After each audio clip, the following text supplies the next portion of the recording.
یخفضون اصواتهم عند رسول اللہ، جو لوگ اپنی آوازوں کو نبی صلی اللہ علیہ وسلم کی آواز کے اوپر پست رکھتے ہیں، اولئک الذین امتحن اللہ قلوبهم للتقوی، اللہ تعالیٰ نے ان کے دلوں کو تقوی کے ساتھ بنایا، اور جو بندہ اس آزمائش کے اوپر پورا اتر گیا فرمایا ان کے لیے لہم مغفرۃ و اجر عظیم، ان کے لیے مغفرت ہے اور اجر عظیم ہے۔ چوتھی بات یہ بیان فرمائی کہ ان الذین ینادونک من وراء الحجرات اکثرهم لا یعقلون، فرمایا نبی جو حجروں کے باہر سے آپ کو، آپ کے گھروں کے باہر سے آپ کو آوازیں لگاتے ہیں، ان میں سے اکثر لوگ بے عقل ہیں۔ یعنی اللہ کے رسول علیہ الصلوۃ والسلام آپ کے جو گھر تھے، آپ کے جو حجرات تھے، اور حجرات کے باہر سے ایک روایت کے اندر آتا بھی ہے کہ کچھ لوگ اللہ کے رسول علیہ الصلوۃ والسلام سے ملنے کے لیے آئے اور انہوں نے آ کر اللہ کے رسول علیہ الصلوۃ والسلام کو جب مسجد کے اندر نہ پایا تو آپ کے گھروں کے باہر سے آپ کو آوازیں لگانے لگے، تو اللہ تبارک و تعالیٰ نے ان کا تذکرہ کیا اور یہاں ایک ادب بھی سکھا دیا کہ نبی کے گھر کے باہر کھڑے ہو کر آوازیں لگانا یہ وہی کرے گا جس کے اندر عقل نہیں ہوگی، اللہ تعالیٰ نے ڈانٹ دی۔ اور آگے میں نے فرمایا کہ وَلَوْ أَنَّهُمْ صَبَرُوا حَتَّىٰ تَخْرُجَ إِلَيْهِمْ لَكَانَ خَيْرًا لَهُمْ، کہ اے محمد اگر یہ صبر کر جاتے، ٹھہر جاتے، بس سے رک جاتے، یہاں تک کہ آپ ان کے پاس آ جاتے، آپ کے گھر آتے، تو ان کے لیے بہتر تھا۔ بہرحال یہ جو 5 آیات شروع کی ہیں، ان آیات کے اندر پہلا ادب کیا ہے؟ اللہ اور اس کے رسول سے آگے نہ بڑھو۔ دوسرا ادب کیا بتایا؟ اللہ اور اس کے رسول، اللہ رسول اللہ صلی اللہ علیہ وسلم کی آواز پر آواز کو بلند مت کرو۔ تیسرا یہ فرمایا کہ نبی کی موجودگی کے اندر شور مت کرو۔ چوتھی یہ بات بیان فرماتے نبی کے گھروں کے باہر سے آوازیں نہ لگاؤ اور پیچھے سے بھی آوازیں نہ لگاؤ۔ یہ آداب۔ اب اس کے بعد اللہ تبارک و تعالیٰ نے قرآن مجید فرقان حمید کے اندر اس سورہ مبارکہ کے اندر بیان فرمایا کہ یا ایھا الذین آمنوا ان جاءکم فاسق بنبأ فتبینوا، یہ ہے آج کے خطبے کے اندر بات کرتے ہیں کہ اے ایمان والو ان جاءکم فاسق بنبأ فتبینوا، جب کوئی فاسق تمہارے پاس خبر لے کر آئے فتبینوا تو اس خبر کی تحقیق کیا۔ میرے بھائیوں میرے دوستو، جس بندے نے اپنی زندگی کے اندر اس آیت کو سمجھ کر اور اپنی زندگی کے اوپر اس کا امپلیمنٹ کر دیا کہ میں زندگی کا، میری زندگی کا قاعدہ یہ ہے کہ جب میرے پاس کوئی بھی خبر مجھ تک پہنچے گی میں اس خبر کی تحقیق کیے بغیر آگے نہیں بڑھوں۔ آپ یقین کیجئے اس کے بے شمار فائدوں میں سے ایک بہت بڑا فائدہ جس کا اس آیت کے اندر بھی تذکرہ ہے وہ یہ ہے کہ وہ بندہ کبھی بھی لوگوں کے آگے ناظر نہیں ہوگا، شرمندہ نہیں، شرمندہ ہو ہی نہیں سکتا۔ اور جو بندہ خبر کو بغیر تحقیق کے آگے بڑھا دے، ہوتے نا ہمارے یہاں کے ہر خبر پر نظر بس خبر آئی ہے فوری، میں فوری شیئر کر دوں، جلدی سے یہ خبر لوگوں تک پہنچ جائے اور ان کو پتہ لگے کہ جی میں کتنا باخبر بندہ ہوں، سیاست کے حوالے سے بھی، واقعات کے حوالے سے بھی، دین کے حوالے سے۔ اللہ کے نبی صلی اللہ علیہ وسلم کے نام پر کسی نے اگر کوئی بات بیان کر دی، وہ بات آپ کو سوشل میڈیا کے ذرائع سے آپ تک پہنچ گئی، وہ واٹس ایپ پر پہنچ گئی، وہ فیس بک پر پہنچ گئی، یا کسی بھی انداز سے وہ آپ تک پہنچ گئی۔ بندے نے کیا لکھا ہے کہ اللہ کے رسول صلی اللہ علیہ وسلم نے یہ بات بیان فرمائی ہے، یا حضرت علی نے یہ بات بیان فرمائی ہے، یا یہ واقعہ یوں نہیں ایسا ہوا ہے۔ اب یہ جیسے اس کو دیکھتا ہے، اس کا پہلا کام یہ ہوتا ہے فوری اس کو ہزاروں لاکھوں لوگوں تک پہنچانا۔ سوال یہ پیدا ہوتا ہے تم نے خبر کی تحقیق کی ہے؟ اس خبر کی تحقیق کی ہے؟ تجھے پتہ بھی ہے کہ اگر حدیث رسول کہہ کر کوئی بندہ کسی بات کو بیان کر رہا ہے، حدیث رسول ہے بھی کہ نہیں ہے؟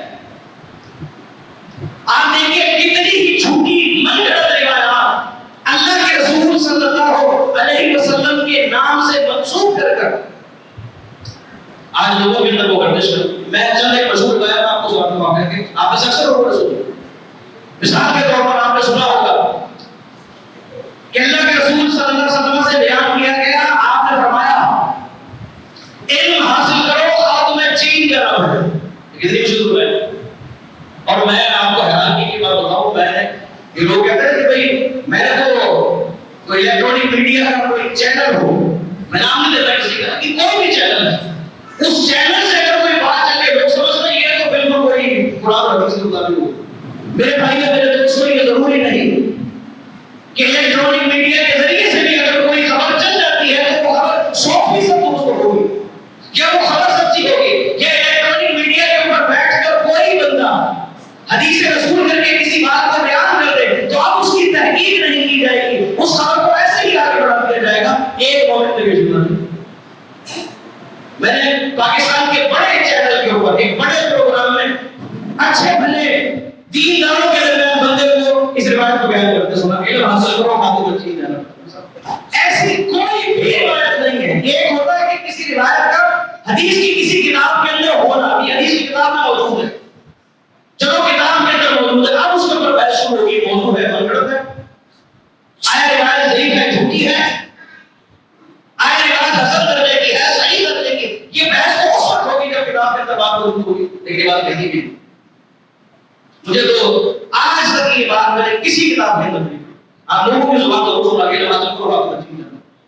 دوسری بات آپ نے اکثر ایک واقعہ سنا ہوگا, جب بندہ اخلاقیات کے اوپر کوئی درس دینے بیٹھتا ہے تو اکثر لوگ اخلاقیات کے حوالے سے اللہ کے رسول صلی اللہ علیہ وسلم کے اخلاق کو پیش کرتے ہوئے ایمان پیش کرتے ہیں. یہ مکے کے اندر ایک بوڑھی خاتون تھی, وہ بڑھیا اللہ کے رسول صلی اللہ علیہ وسلم کے اوپر کچرا پھینکا کرتی تھی.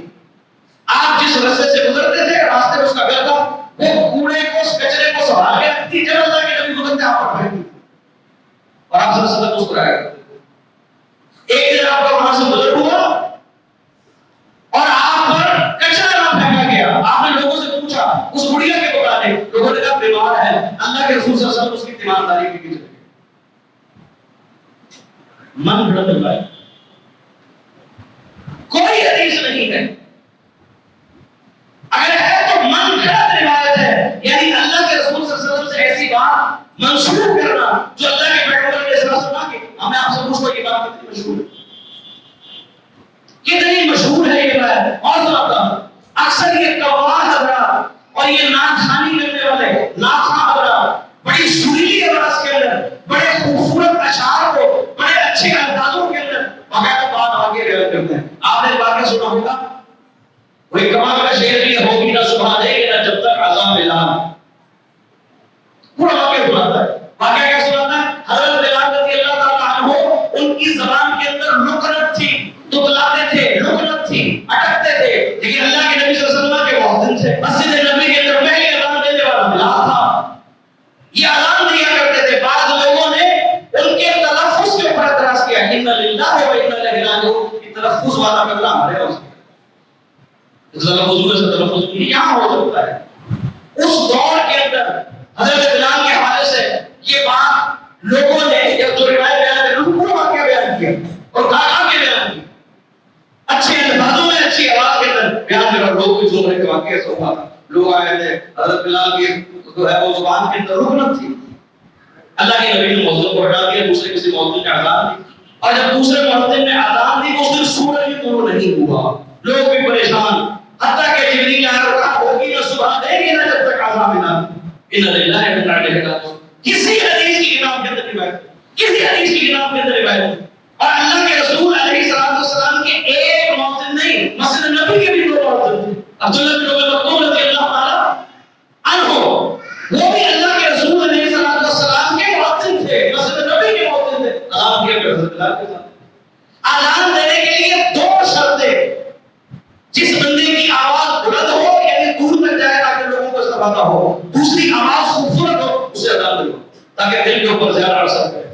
حضرت بلال حبشی حبشہ کے رہنے والے تھے, آواز بھی بڑی خوبصورت تھی اور بلند بھی بہت تھی, اس لیے اللہ کے نبی صلی اللہ علیہ وسلم کو بہت بلال آپ بتاؤ.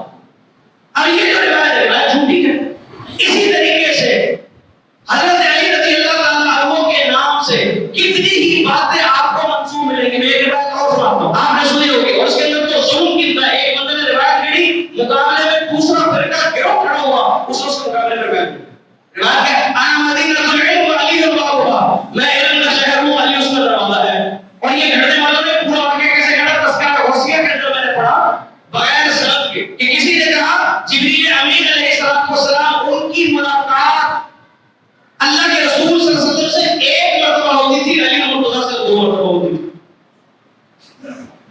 کے بعد 2 مرتبہ حضرت علی سے ملتے تھے جب آتے تھے، نبی سے 1 مرتبہ ملتے، علی سے 2 مرتبہ ملتے تھے.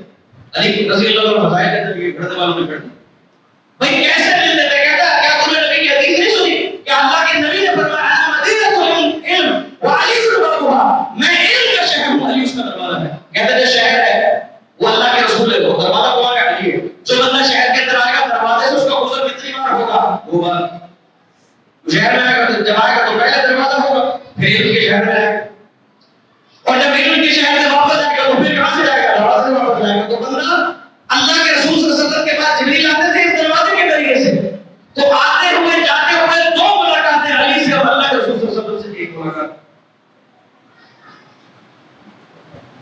اچھا لوگوں نے اس کے رد کے اندر یہ نہیں کیا، انہوں نے اگلا ظلم کیا. مجھے یاد ہے کہ میرے پاس صحیح بخاری کے اندر روایت آئی، صحیح بخاری کے اندر یہ موجود ہے، کیونکہ ہمارے یہاں ایک تو حدیث کی کتابوں کا نام نہیں پتا ہوگا،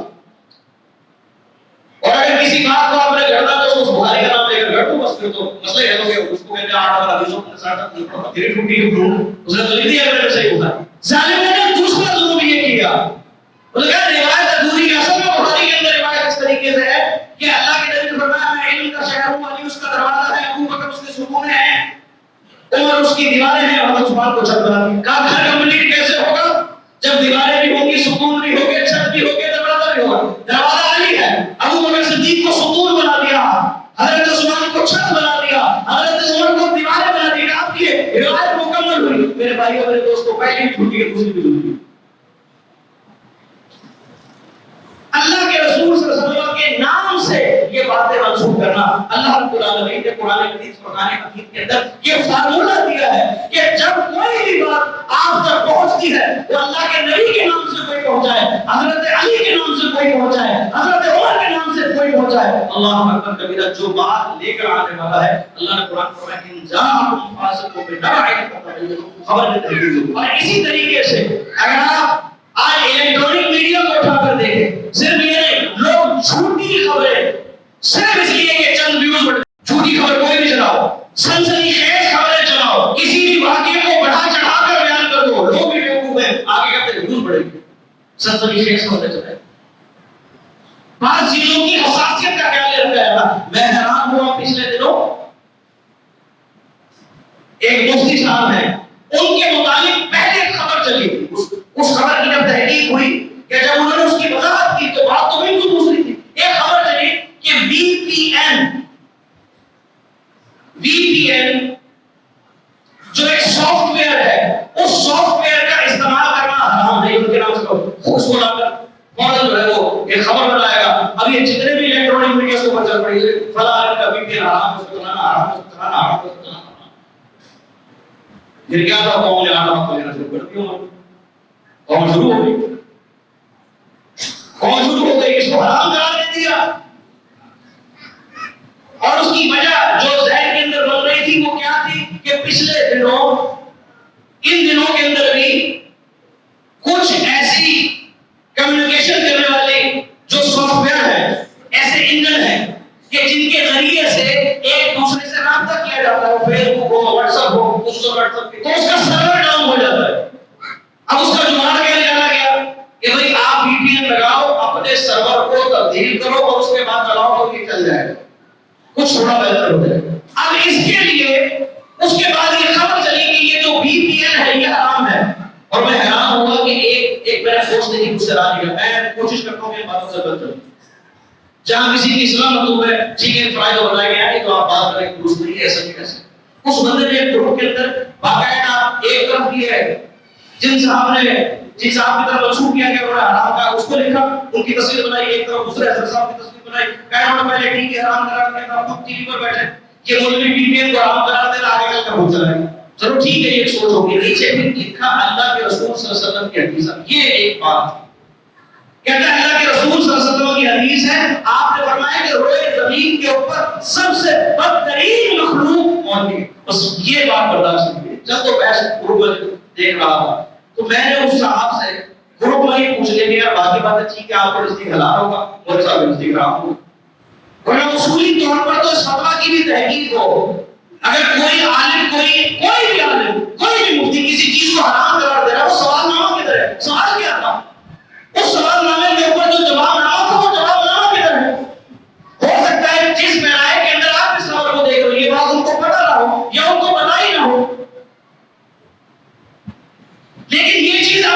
مسائل ہیں. میرا مسئلہ صرف یہ ہے کہ آپ نے کہا کہ روئے زمین کے اوپر سب سے بدترین مخلوق وہ مولوی حضرات ہے. اس کی دلیل کیا ہے؟ آپ نے اللہ کے نبی کی بات کر دی، اس کو دلیل بنایا. یہ بات ہے کہ ناراض ہو اور کہنا دیکھو کہ مولوی نے حرام کرا ہے بھائی، اس نے بھی میں نے کہا اس نے حرام کہہ دیا ہوگا، تیرے نزدیک عین ثواب ہوگا، بس نہیں کیا ہوگی اس کے لگانے کی. میں اس کا اعتراض نہیں کرتا. تو جتنے جو بھی پیڑ لگائے گا 20 نہیں کہ میں اعتراض نہیں کرتا. میرا سوال یہ ہے کہ آپ اتنی بڑی بات اللہ اکبر کبیرہ کہہ رہے ہیں اور اللہ کے نبی کی طرف منسوخ کر رہے ہیں. اگر مولوی زمین کے اوپر بدترین ہے تو کوئی بچا کون پیچھے تیرے جیسے ناچ کے بات چلنا شروع دھماکہ نہیں آیا، پھر آخر معذرت بھی آئی اور معذرت سے پہلے جو انہوں نے بحث کی اس بحث کے اندر ایک روایت کا بڑا حوالہ دیا کہ اللہ کے رسول علیہ السلام نے بیان فرمایا قیامت کے دن سب سے پہلے جس بندے کو جہنم کے اندر داخل کیا جائے گا وہ کوئی عالم ہوگا. اگر روایت سے اس کو روایت اور ہے کہ ایک جو ہے شہید اللہ کے نبی کے آگے پیش کیا جائے گا، عالم کو پیش کیا جائے گا، ایک تمنگر غنی جو اللہ کے راستے میں خوب خرچ کرنے والا اس کو پیش کیا جائے گا. لیکن تینوں کو ریا مطلوب تھی. پہلا والا چاہتا تھا لوگ شہید چاہتا تھا لوگ مجھے بہادر کریں، اللہ اس سے پوچھے گا وہ بھی یاد لو. دوسرا بندہ وہ چاہتا تھا کہ لوگ ایک بڑا عالم ہے، اس کو بھی ریا مطلوب تھی، وہ بھی جہنم میں. تیسرا بندہ جس کے متعلق بات کی وہ کون ہے؟ صدقہ و خیرات کرنا، لوگ اس کی عبادت کریں، یہاں بھی ریا مطلوب تھی، جہنم. بات کہیں کی تھی. آپ نے کہا روئے زمین پر سب سے بدترین مخلوق اگر اس روایت سے ہی آپ نے استنباط کیا ہے تو پھر اس کا معنی یہ ہے کہ جو اللہ کے راستے میں مال خرچ کرتا ہے وہی بدترین ہوا، جو اللہ کے راستے میں لڑ کر اپنی شہادت کو پیش کر دیتا ہے وہ بھی بدترین ہوا. اس روایت کا اندر یہ معنی ہے یہ آپ نے زبردستی پیش کی ہے، اس سے رجوع کرو. ہم تو اس سے رجوع کروا لیتے ہیں. ایک مولوی صاحب نے خود رجوع کر لیا، میں نے حرام کو ان کی بھی خبر آ گئی دوبارہ کہ بھائی میں نے حرام کو کہا ہے.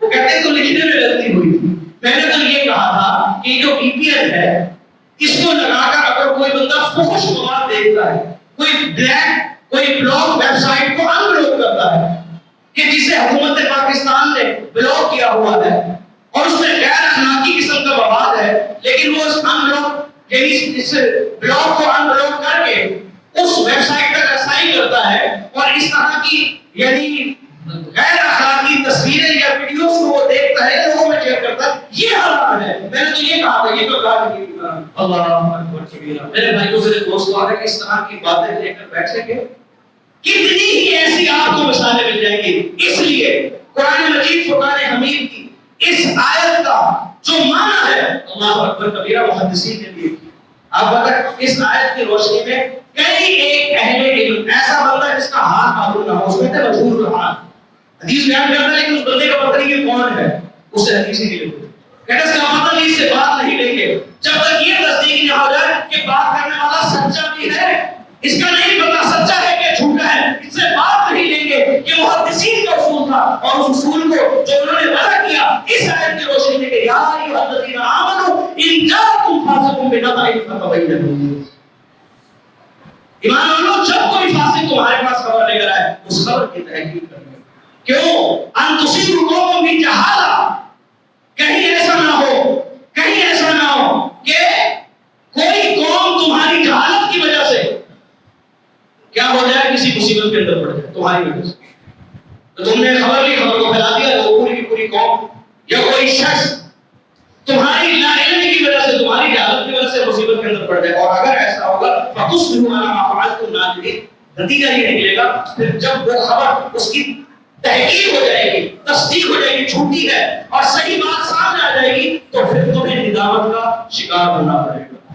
تو اگر ندامت سے بچنا ہے تو قرآن مجید فرقان حمید کی سورۃ الحجرات کی یہ آیت ہمیں بتاتی ہے کہ کسی بھی خبر کو آگے نہیں بڑھائیے جب تک اس خبر کی آپ کے پاس کوئی تحقیق نہ ہو. اس آیت مبارکہ میں اکثر مفسرین نے ایک واقعہ نقل کیا. ولید بن عقبہ بن ابی معیط ان کے متعلق جو ہے ایک واقعہ نقل کیا ہے کہ وہ اللہ کے رسول علیہ السلام کے پاس تشریف لائے اور آ کر انہوں نے اسلام کو قبول کیا اور اس کے بعد اللہ کے نبی علیہ السلام سے زکات کے حوالے سے پوچھا. اللہ کے رسول علیہ السلام نے زکات کے متعلق کو بتایا تو انہوں نے کہا کہ میں اپنے قبیلے جا رہا ہوں اور وہاں جا کر لوگوں کے آگے انشاءاللہ اسلام رکھوں گا، وہ اسلام کو قبول کریں گے، میں سردار ہوں اور پھر ان سے میں زکات لوں گا. فلاں وقت کے اوپر آپ جو ہے اپنی طرف سے کوئی ساتھی بھیج دیں، چند ساتھی بھیج دیں، وہ زکات لیں. اب یہ ولید اپنے جو قبیلے میں وہاں چلے گئے، لوگوں نے ان کی بات نہیں مانی، زکات کو جمع بھی کر لیا، وقت بھی ہو گیا، ادھر اللہ کے رسول علیہ السلام نے حارث بن زرار رضی اللہ تعالیٰ عنہ ان کے ساتھ چند ساتھی ہوتے ہیں کہ جاؤ اور جا کر آپ جو ہے ان سے زکات وصول کرو. یہ چل پڑے. اچھا یہ وہ دن تھے جب تمام روایات کو جمع کیا. یہ وہ دن تھے کہ جن دنوں اکثر لوگ اسلام قبول کرتے. کیا یہ باتیں مشہور تھی کہ فلاں بندہ کہتا ہے اسلام پر وہ اسلام قبول نہیں کرتا تو منافق ہوتا، اور پھر وہ مسلمانوں کو دھوکے سے نقصان پہنچا دیتے. جیسے صحیح بخاری کے اندر آتا ہے کہ 70 صحابہ کرام رضوان اللہ علیہم فرمائے جو برا حضرات نے شہید ہوئے. لوگوں نے کہ جی ہمیں قاری دیں، قرآن کی قاری دیں جو ہمیں قرآن سکھائیں دے تاکہ وہ ہمارے جو لوگ ہیں ان کو قرآن سکھائیں اور راستے کو شہید کر دیں. تو یہ بھی چلے، باتیں آپس میں کرتے ہوئے. اچھا جب یہ چلے تو کچھ لیٹ ہو گئی تو وہاں انتظار کر رہے تھے. اور ایک روایت کے الفاظ یہ ہے کہ ان کے یہاں رواج یہ تھا اس قبیلے کے اندر کہ جب کوئی آتا اس قبیلے میں ملنے تو ان کی مہمان نوازی کا انداز یہ تھا کہ دوڑتے ہوئے جاتے جا کر کندھے پر اٹھا لیتے یا پرجوش انداز کے اندر آگے بڑھنا تیزی کے ساتھ اور جا کر ایک پرتواز انداز کے اندر آنے والے مہمان کا استقبال کر. تو اللہ رسول صلی اللہ علیہ وسلم نے بھیجے تھے تو وہ اپنے رواج کے مطابق ان کے استقبال کرنے کے لیے دوڑے. یہاں بات چل رہی تھی یہ قریب نہ دیکھا آپس میں باتیں میں ہمیں نقصان نہ پہنچائے. جب دیکھا دوڑ دکھانا تو بغیر میرے واپس ہے. اللہ کے رسول کو بتایا کہ وہ تو ختم کرنے لگے. یہ یہاں سوچ رہے ہیں یہ پتہ نہیں وہ واپس ہے. تو پھر وہاں سے وہ زکات لے کر چلے. یہاں اللہ کے رسول نے لشکر تیار کیا چھوٹا کہا تم جاؤ اس قبیلے کی طرف. راستے میں یہ مل گئے. جب راستے میں ملاقات اب جب یہ بات ہونا شروع ہوئی تو وہ ان کو لے کر اللہ کے نبی صلی اللہ علیہ وسلم کے پاس آئے. پھر اس بات کی جب تصدیق ہوئی وہ تصدیق ہے بھئی آپ نے ملاقات کی تھی. ملاقات تو ہوئی صرف دیکھا تھا. آپ کا دیکھا ہوا بھی غلط ہو سکتا ہے. آپ کا سنا ہوا بھی باتوں کا غلط ہو سکتا ہے. بات اگر پوری ادھوری ہو تو پھر کیا سے کیا ہو سکتا ہے. اس موقع پر اللہ نے فرمایا یا ایھا الذین آمنوا فرمایا نے دیا تمام ایمان والوں کو ان جاءکم فاسق بنبأ فتبینوا. جب کوئی فاسق تمہارے پاس خبر لے کر آئے خبر دی نہیں. اس لیے میرے بھائیوں میرے دوستوں میں اپنے اس خطبے کو دو جملوں کے اوپر ختم کرتا ہوں. آج یہ تہیہ کیجیے کوئی بھی خبر ہو چاہے وہ دین کے نام پر ہو نبی صلی اللہ علیہ وسلم کے نام پر خصوصاً اللہ کے نبی کے نام پر تو بہت پتہ ہونا چاہیے. اللہ کے رسول کا فرمان ہے من کذب علیہ متعمدا فلیتبوأ مقعدہ من النار. اور ان صحابوں میں روایت سنائی گئی تھی کہ آپ پی پی کو لے کر نیچے حدیث کر کے آتے بات جان کر آپ کو پتہ ہے اللہ کے رسول سے بخاری کی حدیث من کذب علیہ متعمدا جس بندے نے جان بوجھ کر محمد علیہ السلام فرماتے ہیں پر جھوٹ باندھا اسے چاہیے کہ اپنا ٹھکانہ جان لے. تمہاری اگر تیری انگلیاں رک جائیں گی وہ کسی روایت کو بعد میں بیان کر دے گا تحقیق کے بعد بیان کر دے گا کوئی قیامت نہیں آئے گی. ہاں یہ ضرور ہے کہ اگر تو غلط کر دے گا تو اللہ کے نبی صلی اللہ علیہ وسلم پر جھوٹ باندھے. اس لیے اس سے بچ جا. تو یہ جب کوئی خبر آئے اس خبر کی پہلے تحقیق ہو اور تحقیق کے بعد پھر اس بات کو آگے بڑھایا جائے تو انشاءاللہ ندامت سے بچ جائے. اس لیے کسی شاعر نے خوب کہا دستار کی ہر تار کی تحقیق ہے لازم. دستار کی ہر تار کی تحقیق ہے لازم. ہر صاحب دستار معزز نہیں ہوتا. اللہ تعالیٰ سے دعا کریں رب العالمین مجھے اور آپ کو کتاب و سنت پڑھا کرنے کی توفیق عطا فرمائے. اقول قولی ھذا استغفر اللہ.